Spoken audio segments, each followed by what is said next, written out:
Assalamu alaikum wa rahmatullahi wa barakatuh. This is Najwa Husseini with Azadi News. Internet mobile network restored for Rohingya refugees. Deep reforms must to end vicious Burmese violence. Bangladesh's government has restored the high-speed mobile network and internet for the Rohingya refugee camps in Cox's Bazar. The 3G and 4G mobile networks and internet were restored on Friday amid repeated calls from UN agencies and rights groups to uphold the basic rights of the persecuted Rohingya, about 1 million of whom fled to southeastern Bangladesh after a 2017 genocidal operation by Burmese military. Following interministerial meetings, Bangladesh's government took the decision to restore the mobile network about a year after its suspension. A task force formed by the government Wednesday sent a letter to the Post and Telecommunication Ministry restoring the services, officials said. Following the government decision, the 3G and 4G mobile network and the internet have been restored today, MD Mehboob Alam Talukdar, Bangladesh's Refugee Relief and Repatriation Commissioner RRRC, told Analudu agency. Various mobile network service companies have already started providing high-speed mobile and internet services. Restoration of the service is important for better services to the Rohingya people amid the pandemic, said the commissioner. Earlier, he had urged the government to provide digital communication services to the 1.2 million displaced Rohingya in Cox's Bazar. In September 2019, Bangladesh imposed a ban on the use of cell phone SIM cards and the internet by Rohingya refugees on security grounds.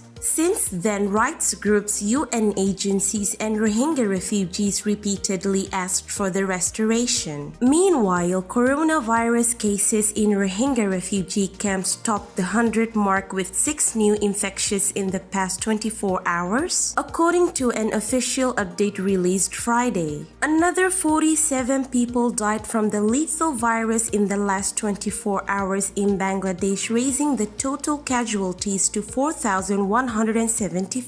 Some 2,211 new infections were recorded in the past day, bringing the total number of infections to 306,794 according to the South Asian country's health ministry.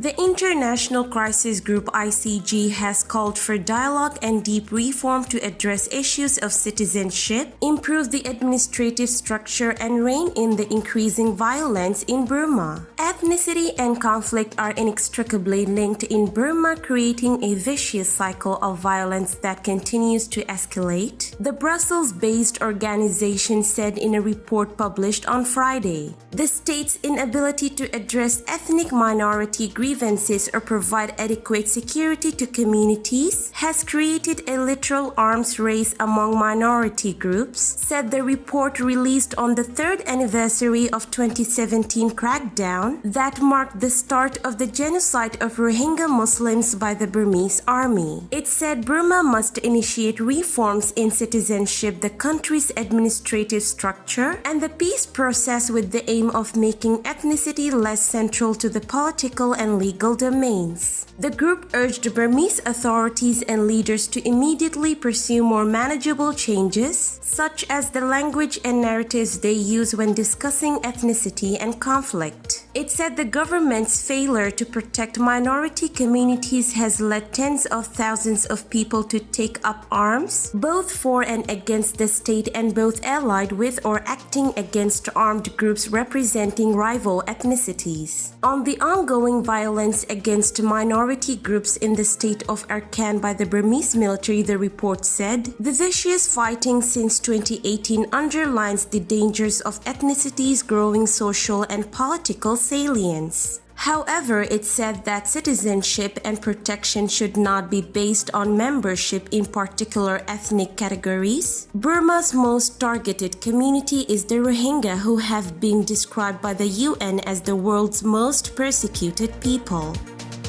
This is today's news. To get more updates about Rohingya, subscribe to our YouTube channel and hit the notification bell. Visit our website azadinews.org and follow our social media accounts. Wassalamu alaikum wa rahmatullahi wa barakatuh.